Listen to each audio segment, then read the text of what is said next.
Hi guys, আমার YouTube channel just ফিল্মের পক্ষ থেকে আপনাকে স্বাগত জানাই। তো আজকে বক্স অফিসের কিছু আপডেট নিয়ে এসেছি, অনেকদিন বাদে ভিডিওটি নিয়ে আসছি। প্রথম আপডেটটি থাকবে হচ্ছে, এখানে হচ্ছে বক্স অফিস যে কালেকশন এখনো পর্যন্ত যে প্লেক্সের জানা যাচ্ছে, ইন্ডিয়ান প্লেক্স।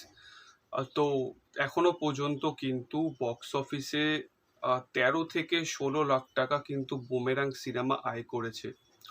সেটা কতটা সত্য এখনো পর্যন্ত জানা যায়নি, কিন্তু এখনো পর্যন্ত 13 থেকে 16 লাখ টাকা ইনকাম করেছে।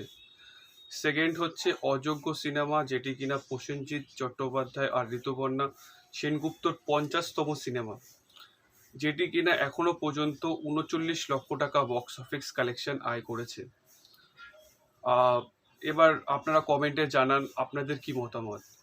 এখনো পর্যন্ত কিন্তু যে single collection, digit collection, single হল কালেকশন যেগুলো হয় সেগুলো কিন্তু এখনো পর্যন্ত রিপোর্ট আসেনি।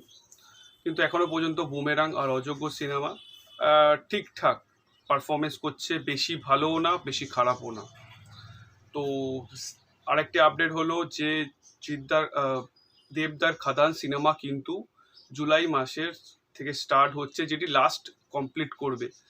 আর তার নতুন চুলের একটি স্টাইল দেখতে পাওয়া যাচ্ছে, পিছনে কিন্তু চুল বাঁধা রয়েছে। তো এটি খাদান সিনেমা বা টেক্কা সিনেমার কিন্তু লাস্ট পার্টটুকু দেখতে পাওয়া যাবে। খাদান সিনেমা সম্ভবত আগস্টে, না হলে পরের বছর আসতে পারে। কিন্তু টেক্কা সিনেমা একদম কনফার্ম যে দুর্গাপুজোর সময় আসছে, যেখানে কিনা একটা বড় বাজেটের ছবি সৃজিত মুখার্জির সাথে একসাথে কোলাবরেশন করে কিন্তু এটি করা হচ্ছে। সেখানে টোটা রায় চৌধুরীকেও দেখতে পাওয়া যাবে। এখন দেখতে পাওয়ার যে কি এখানে দেবদাই কি আসল ভিলেন নাকি, কারণ যে পোস্টার, একটাই পোস্টার বেরিয়েছিল, সেটা বড়দিনে 2023 সালে বেরিয়েছিল, যেখানে একটি বাচ্চাকে নিয়ে যাচ্ছিল একজন। তো সেটা দেবদা কি না এখনো পর্যন্ত বলা যাচ্ছে না যে ভিলেন কে হবে এই সিনেমাতে। তো আজকের মতো এখানেই। ভিডিওটি ভালো লাগলে লাইক করবেন, কিছু জানার থাকলে অবশ্যই কমেন্ট করবেন, আর আমাদের পেজটিকে অবশ্যই ফলো করবেন। যারা ইউটিউব থেকে পেজে যাবেন, পেজটির লিঙ্ক আপনাদের দিয়ে দেওয়া হবে নিচে।